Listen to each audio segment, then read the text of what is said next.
Seorang pria ditangkap setelah melakukan perusakan pos polisi di Palembang karena tak terima ditilang.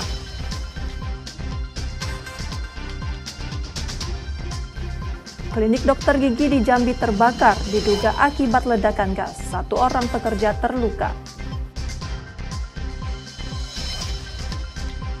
Aparel olahraga Mills luncurkan koleksi musim gugur 2025.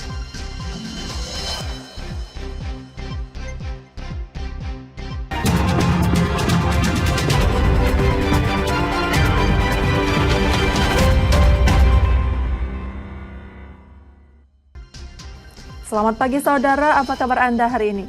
Seperti biasa, kami akan membuka hari Anda dengan sejumlah laporan menarik dari Sumatera Selatan dan daerah lain di Sumatera bagian selatan. Selain berita utama tadi, masih ada informasi-informasi menarik lainnya yang akan kami sampaikan.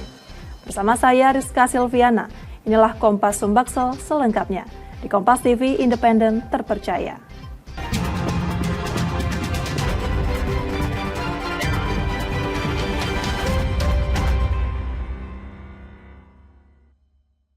Kita awali informasi pertama saudara. Tak terima ditilang karena melawan arus, seorang pengendara motor di Palembang marah dan menendang pintu kaca pos polisi lalu lintas Ampera hingga pecah. Akibat ulahnya, pria tersebut ditangkap polisi. Untuk pelanggar yang tidak mengenakan helm. Pintu kaca Polantas 02 Polrestabes Palembang di kawasan Bundaran Air Mancur, Jembatan Ampera, pecah setelah ditendang seorang pengendara motor pada Minggu malam 20 April 2025. Menurut keterangan polisi, insiden bermula saat pengendara tersebut ditilang karena melawan arus. Diduga tak terima dengan penindakan itu, ia kemudian menendang pintu kaca pos dari luar hingga pecah.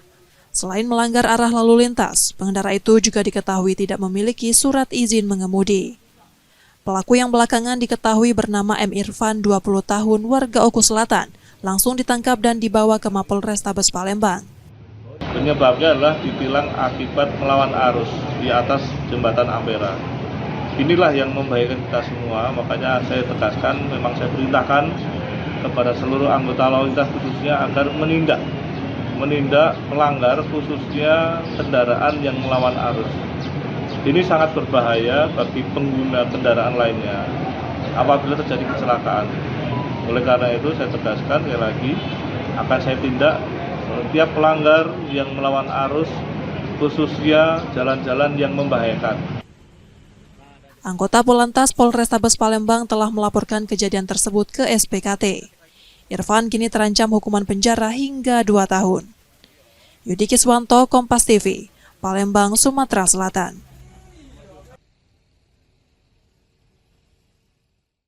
Kepanikan sempat menyelimuti sebuah keluarga di Palembang, Sumatera Selatan saat rumah mereka terbakar. Kepala keluarga sigap berhasil menyelamatkan istri serta 3 anaknya yang masih balita.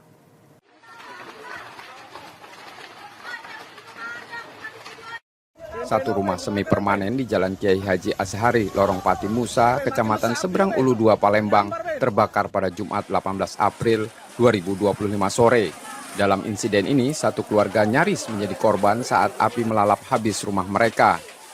Saat kejadian, pemilik rumah tengah tertidur. Beruntung, kepala keluarga terbangun setelah mendengar teriakan anaknya. Ia bergegas menyelamatkan istri dan 3 anak balitanya keluar rumah. Namun, dalam upaya itu, ia mengalami luka bakar di bagian punggung akibat tertimpa reruntuhan. Warga sekitar sempat berusaha memadamkan api dengan alat seadanya, namun gagal karena material rumah yang mudah terbakar. Api baru bisa dipadamkan setelah 30 menit kemudian, setelah 6 unit mobil pemadam kebakaran dikerahkan ke lokasi. Meski tidak ada korban jiwa, seluruh isi rumah ludes terbakar. Kebakaran dari mana, Kak? Dari mana? Dari kamar, Pak. Dari kamar. Itu gara-gara apa, Kak? Mungkin konslet kali, Pak. Konslet. Oh, anak kita berhasil kita selamat, Kak? Sudah.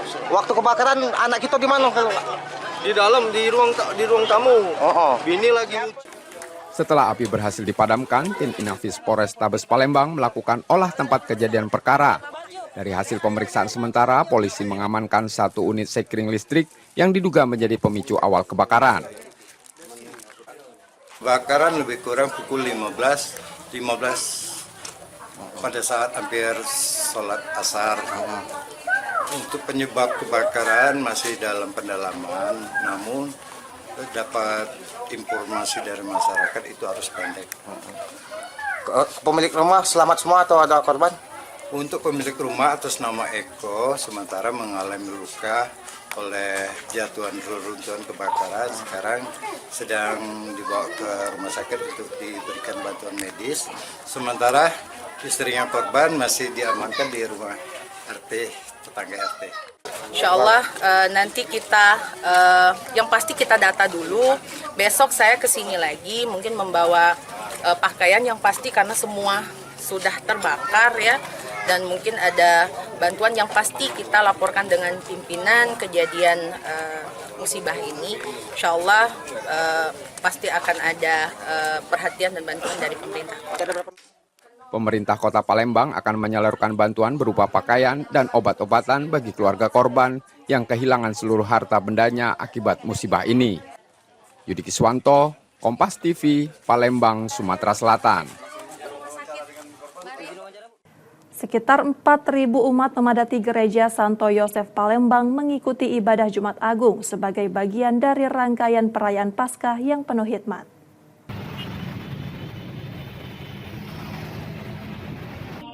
Jumat Agung menjadi bagian dalam rangkaian Trihari Suci Paskah. Ibadah ini mengajak umat mengenang dan memaknai kisah wafatnya Yesus Kristus di kayu salib sebagai wujud kasih dan pengorbanannya bagi umat manusia. Rangkaian ibadah di Gereja Santo Yosef Palembang dimulai dengan jalan salib, dilanjutkan ibadat Jumat Agung yang dibagi dalam 2 sesi siang dan sore. Sekitar 4.000 umat hadir dalam sesi pertama mengikuti ibadah dengan penuh kekusukan dan penghayatan. Maka dalam sengsara Tuhan kita Yesus Kristus yang pada hari ini kita rayakan, itu memberikan kepada kita bagaimana cinta Allah itu, cinta Allah sungguh besar kepada kita manusia. Seperti Kristus yang mencintai seluruh manusia, mengampuni segala dosa-dosa manusia, harapannya kita sebagai manusia pun juga mau mengampuni sesama kita. Karena kita masing-masing punya kelemahan, punya dosa, maka harapannya adalah seluruh umat mau saling mengasihi, mengampuni satu dengan yang lain. Melalui peringatan ini, umat diajak untuk meneladani kasih Yesus dengan menjadi pribadi yang penuh pengampunan dan saling mengasihi. Jumat Agung itu peristiwa untuk kematian Yesus untuk menyelamati kita manusia ini. Yaitu harapan kita ya supaya nanti ada kebangkitan, supaya ujung-ujungnya kan nanti kehidupan kekal, sorga. Itu kan ceritanya kan. Paskah tahun ini mengangkat tema kembali dalam keluarga untuk menumbuhkan semangat ekologi, sebuah ajakan untuk mencintai alam, menjaga, serta merawat seluruh ciptaan Tuhan, termasuk sesama manusia.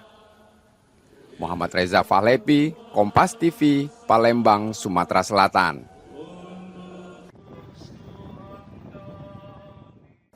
Sukacita Paskah terasa hangat di Palembang, Sumatera Selatan. Di tengah makna kebangkitan yang mendalam, perayaan dikemas dengan penuh keceriaan, terutama bagi anak-anak sekolah minggu HKBP Palembang. Di Palembang, Sumatera Selatan, Paskah diperingati dengan meriah. Meski begitu, peringatan tetap diawali dengan peribadatan, lagu pujian, doa, khotbah, dan persembahan mengisi ibadah yang dilaksanakan dengan penuh penghayatan. Tak hanya peribadatan, Paskah juga identik dengan simbol kehidupan baru, telur Paskah. Telur yang dihias warna-warni menjadi lambang kebangkitan Yesus, menyiratkan harapan akan awal yang baru. Di tengah maknanya yang dalam, perayaan ini diolah menjadi kegiatan menyenangkan terutama bagi anak-anak, seperti yang dilakukan Sekolah Minggu HKBP Palembang. Untuk merayakan Paskah, mereka mengajak siswa ikut merasakan sukacita lewat berbagai permainan yang dibagi berdasarkan kelompok. Diharapkan melalui perayaan ini mereka boleh bangga memiliki Tuhan, yaitu Tuhan Yesus yang menang mengalahkan kematian dan juga kuasa dosa dan kuasa maut. Jadi setelah kebangkitan Yesus ternyata ada kehidupan yang baru, ada pengharapan yang baru. Apapun yang terjadi, apapun masalah, kuasa apapun di dunia ini dapat dikalahkan, dapat dimenangkan bersama dengan Tuhan Yesus. Tawa dan semangat anak-anak terdengar. Di bawah terik matahari, mereka tetap antusias mengikuti beragam permainan ketangkasan yang dirancang untuk menghibur sekaligus membangun kebersamaan. Salah satu momen paling ditunggu tentu saja pencarian telur Paskah. Anak-anak berlomba menemukan telur yang tersembunyi, menyatu dalam keceriaan yang hangat. Karena berkumpul sama teman-teman bisa mengikuti lomba. Happy juga seru, juara seru itu ikut. Dapat juara tadi ya. Orang tua pun menyambut baik kegiatan ini. Mereka menilai perayaan seperti ini bukan hanya membawa kegembiraan, tapi juga memperkuat pemahaman anak-anak tentang makna kebangkitan Yesus. Jadi dengan adanya kegiatan seperti ini, anak-anak diajari bahwa dengan kebangkitan Tuhan Yesus, anak-anak boleh bersukacita penuh karena keselamatan sudah diberikan atas kebangkitan Tuhan Yesus. Jadi diadakanlah dengan agenda acara seperti ini. Kegiatan ini rutin digelar setiap tahun dan pihak sekolah berharap perayaan bisa terus berkembang. Tidak hanya sebagai tradisi, tapi juga sebagai sarana menemukan nilai-nilai iman dan kasih sejak dini. Muhammad Reza Pahlevi, Kompas TV, Palembang, Sumatera Selatan. Pengelola Taman Wisata Alam Punti Kayu menyambut baik rencana pemerintah Kota Palembang yang ingin membangun kembali kawasan wisata tersebut.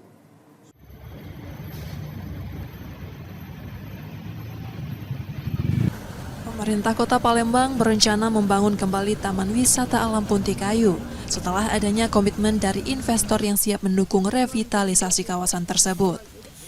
Langkah awal telah dilakukan melalui audiensi antara Wakil Wali Kota Palembang dan Direktur Jenderal Konservasi Sumber Daya Alam dan Ekosistem Kementerian Kehutanan akhir pekan lalu.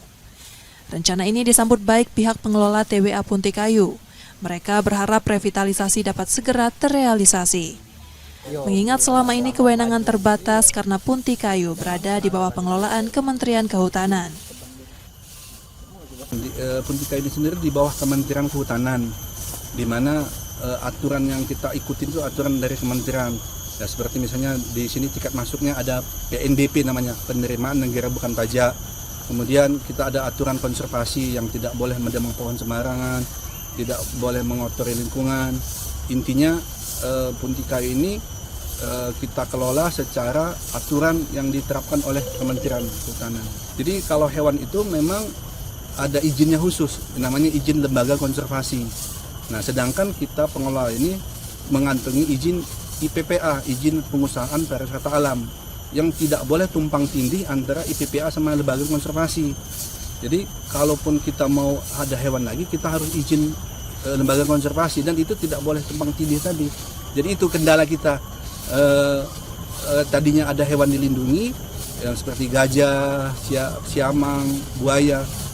Tadi pada tahun 2015 itu kita dipindahkan ke tempat lain yang ada izin lembaga konservasi. Jika revitalisasi ini berjalan lancar, Taman Wisata Alam Punti Kayu diharapkan bisa kembali menjadi salah satu destinasi unggulan di Kota Palembang. Muhammad Reza Pahlevi, Kompas TV, Palembang, Sumatera Selatan. Saudara, setelah jeda kami masih akan kembali dengan informasi dan sorotan menarik lainnya. Tetaplah di Kompas Sumbaksel.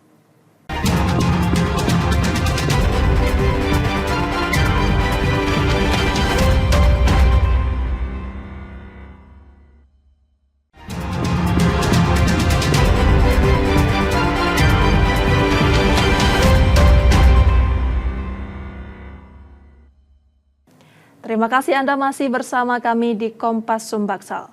Saatnya kita akan melihat sorotan dari daerah di Sumatera bagian selatan. Berikut laporan dari Jambi, Lampung, dan Kepulauan Bangka Belitung.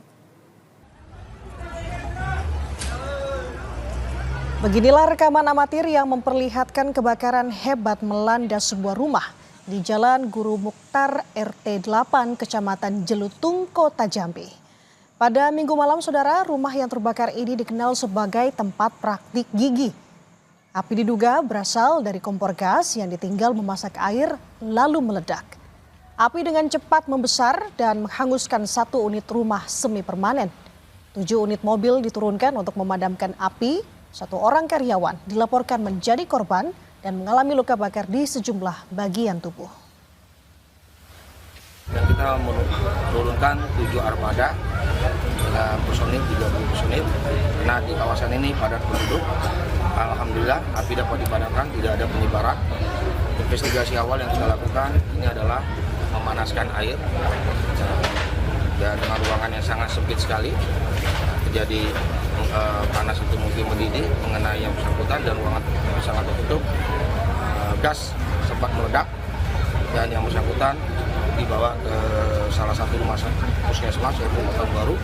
Warga desa Muara Jangga, Kecamatan Batin 24, Kabupaten Batanghari, dihebohkan dengan penemuan mayat laki-laki tanpa identitas yang mengapung di Sungai Batang Tembesi. Warga pertama kali menemukan mayat mengapung di sungai saat menggunakan perahu. Melihat ada yang aneh mengapung di sungai, warga langsung mendatangi dan melihat langsung dan ternyata mayat. Kasat Reskrim Polres Batanghari AKP Husni mengatakan, penemuan mayat ini berdasarkan laporan dari masyarakat dan langsung turun ke lokasi melakukan evakuasi jenazah tersebut. Mayat yang ditemukan telah mengapung, saat dilakukan evakuasi tidak ada ditemukan identitas korban. Mayat laki-laki tanpa identitas ini diprediksi sudah meninggal dunia sejak 3 hari lalu. Kondisinya pun kini telah membusuk. Usai dievakuasi, mayat tersebut langsung dibawa ke Rumah Sakit Hamba Muara Bulian untuk dilakukan visum dan otopsi. Saat ini polisi masih menunggu hasil visum dan otopsi korban guna mengetahui penyebab kematian korban.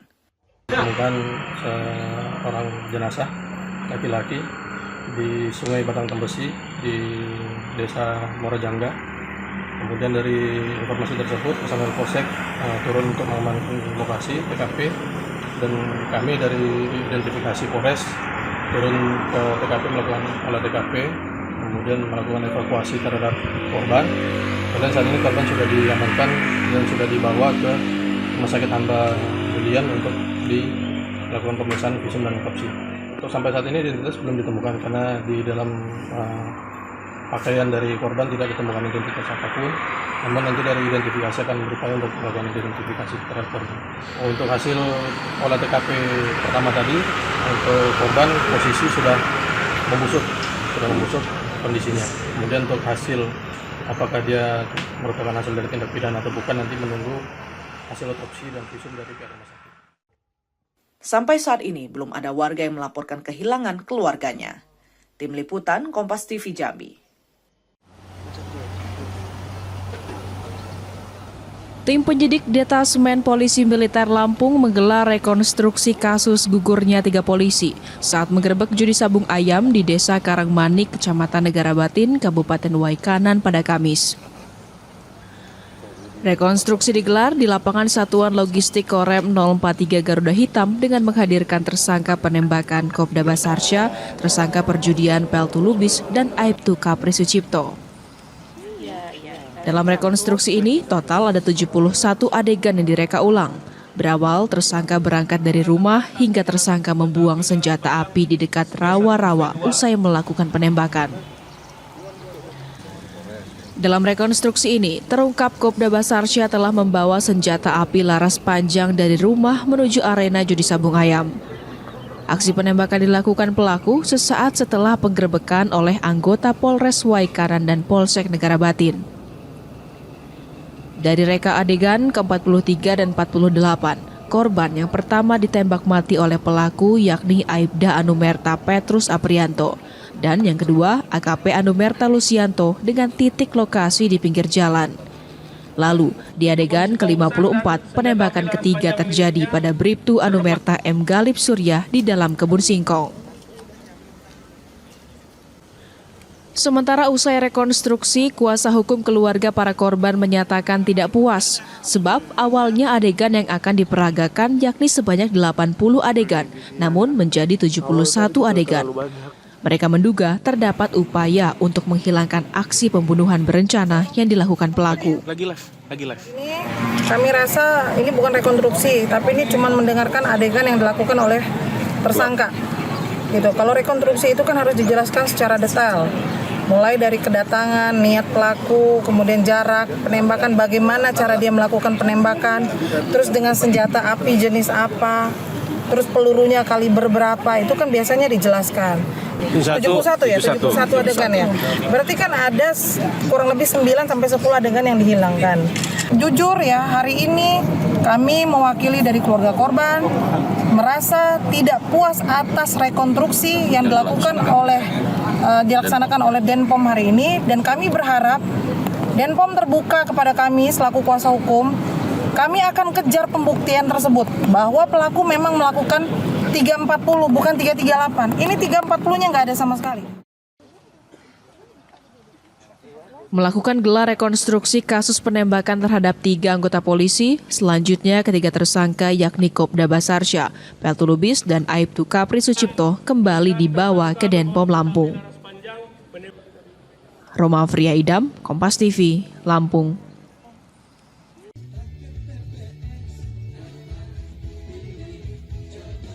Jelang pelaksanaan pemilihan kepala daerah atau pilkada ulang yang akan digelar pada Agustus mendatang, Komisi Pemilihan Umum atau KPU Pangkal Pinang mulai mempersiapkan strategi guna meningkatkan partisipasi pemilih.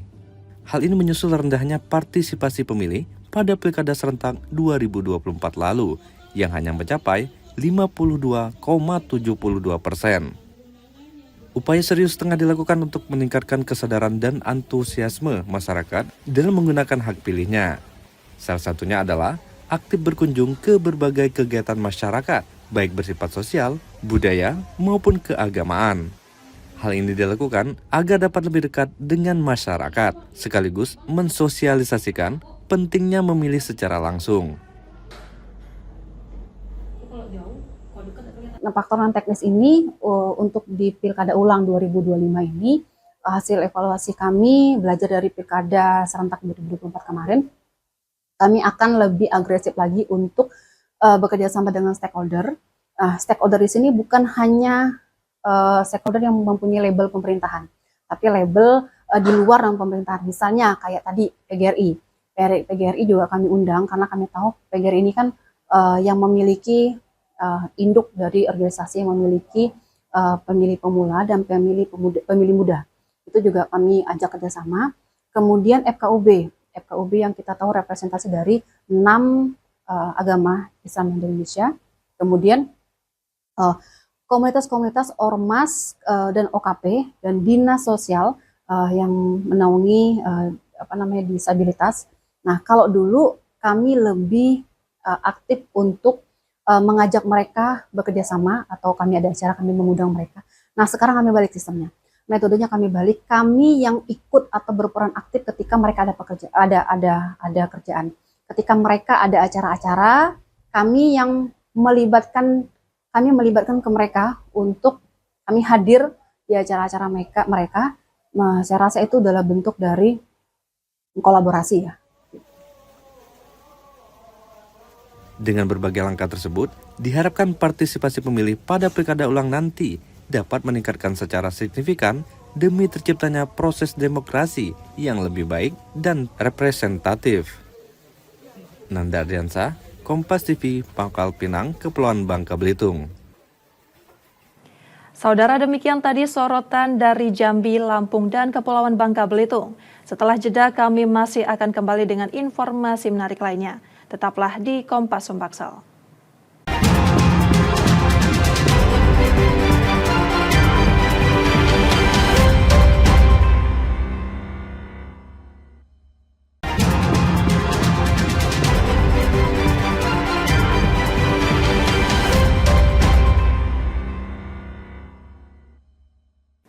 Terima kasih Anda masih bersama kami di Kompas Sumbaksel.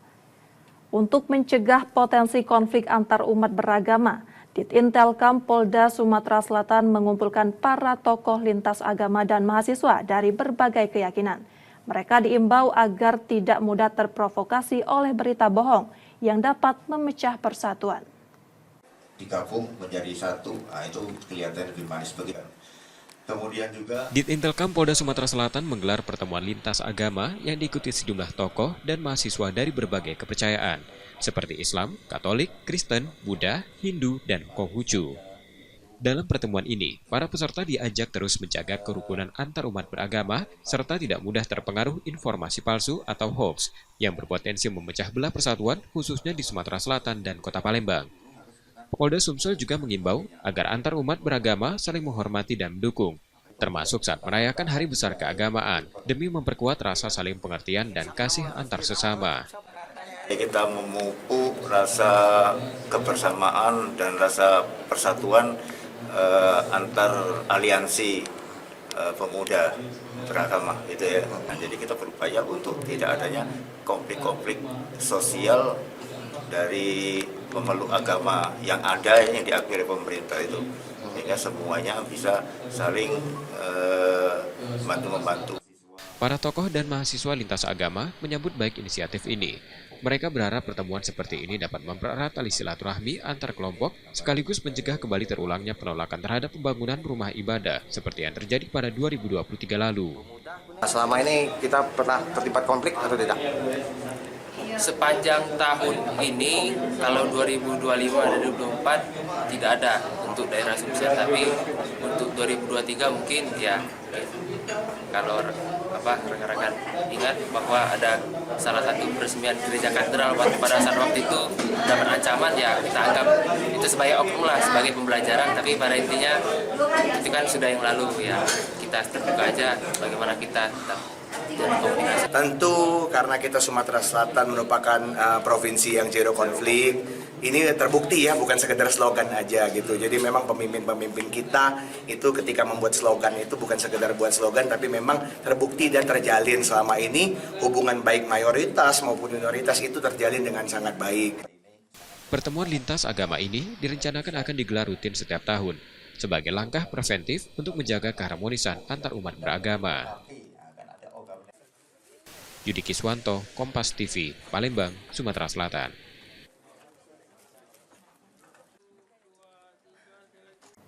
Polisi menggelar olah tempat kejadian perkara terkait kasus dugaan penganiayaan yang dilakukan oknum anggota Polri Bribka RRM di Palembang, Sumatera Selatan.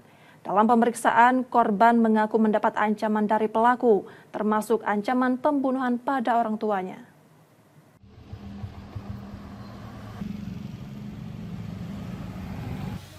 Subdit 3 Jatanras Ditreskrimum Polda Sumsel melakukan olah tempat kejadian perkara di sebuah kos di kawasan Ilir Barat 1 Palembang. Lokasi tersebut menjadi tempat dugaan penganiayaan oleh oknum anggota Polri Bribka RMM terhadap mantan pacarnya Wina Septianti. Dalam proses olah TKP yang turut dihadiri korban mengaku mendapat 25 pertanyaan dari penyidik.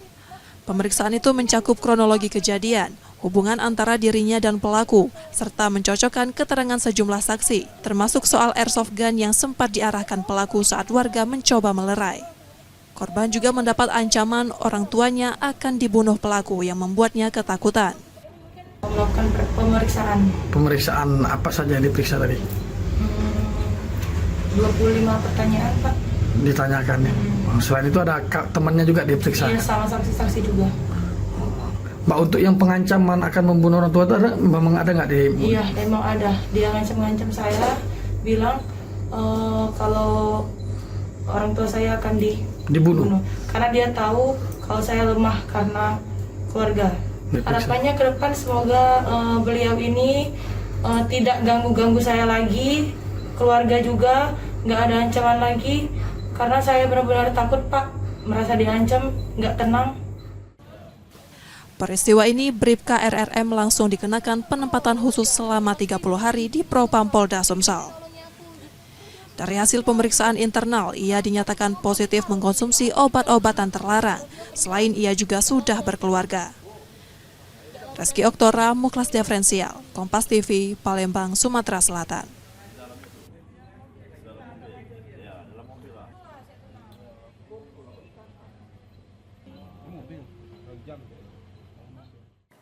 Seorang pria yang tertangkap melakukan vandalisme dengan mencoret dinding rumah warga ditetapkan sebagai tersangka.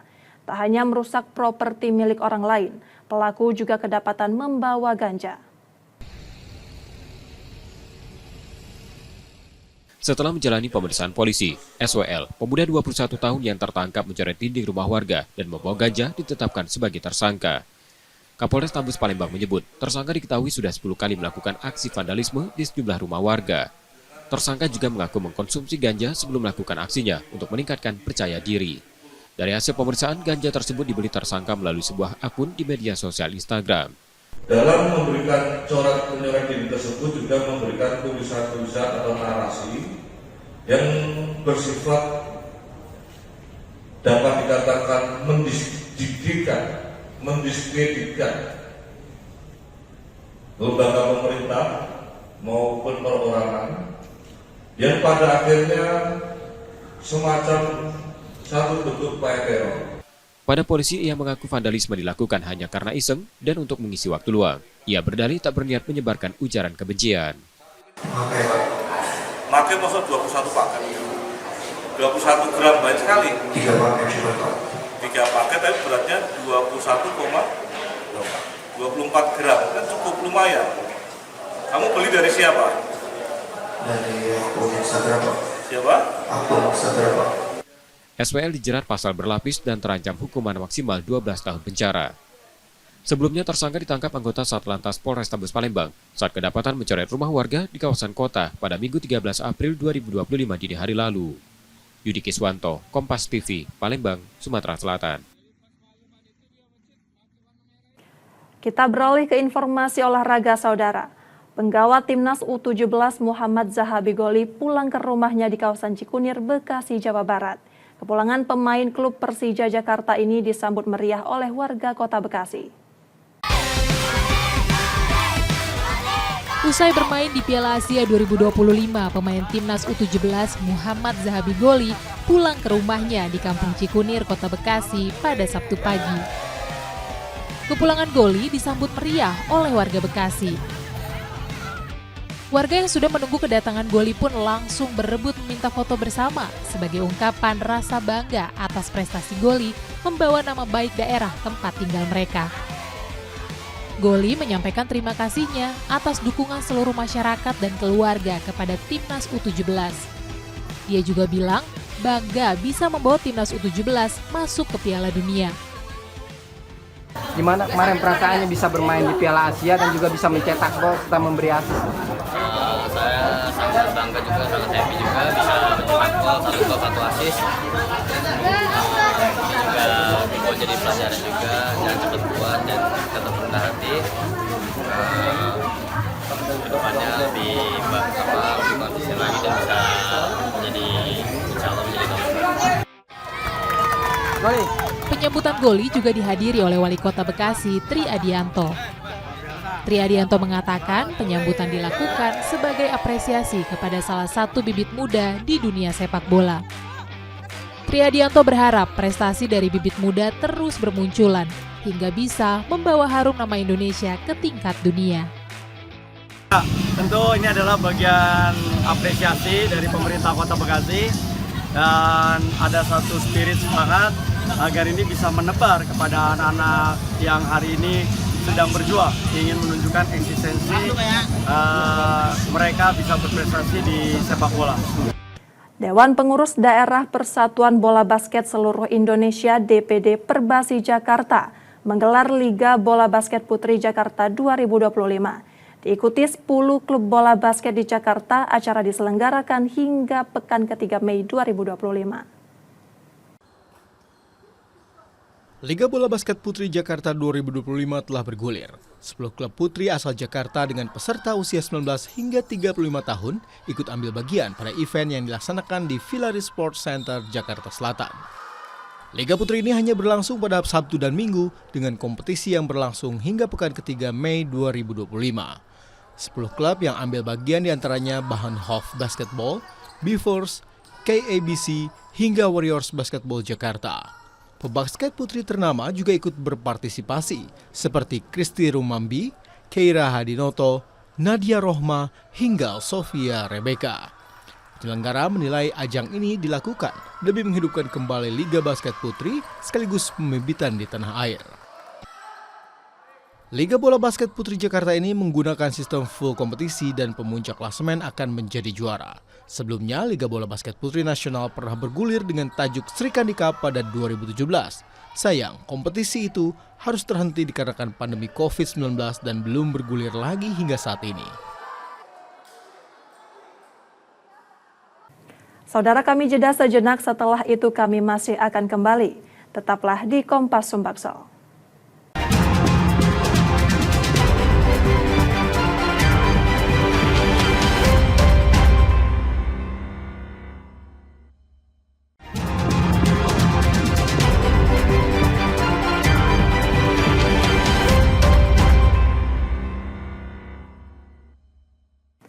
Terima kasih Anda masih menyaksikan Kompas Sumbaksel. Jika Anda tidak sempat menyaksikan sorotan utama kami, berikut kilasan laporan utama Kompas Sumbaksel hari ini.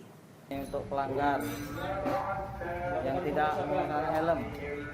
Pintu kaca Polantas 02 Polrestabes Palembang di kawasan Bundaran Air Mancur, Jembatan Ampera, pecah setelah ditendang seorang pengendara motor pada Minggu malam 20 April 2025. Menurut keterangan polisi, insiden bermula saat pengendara tersebut ditilang karena melawan arus. Diduga tak terima dengan penindakan itu, ia kemudian menendang pintu kaca pos dari luar hingga pecah.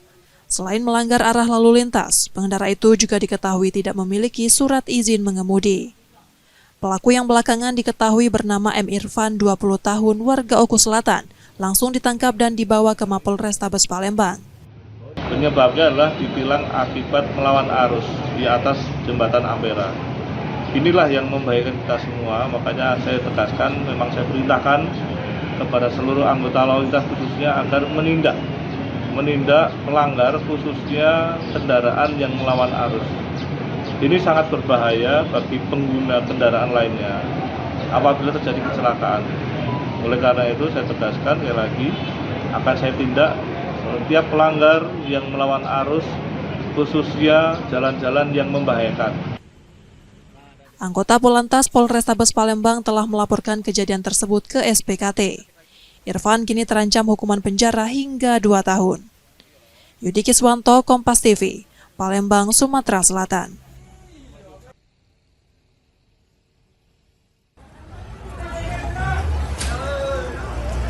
Beginilah rekaman amatir yang memperlihatkan kebakaran hebat melanda sebuah rumah di Jalan Guru Mukhtar RT 8 Kecamatan Jelutung, Kota Jambi.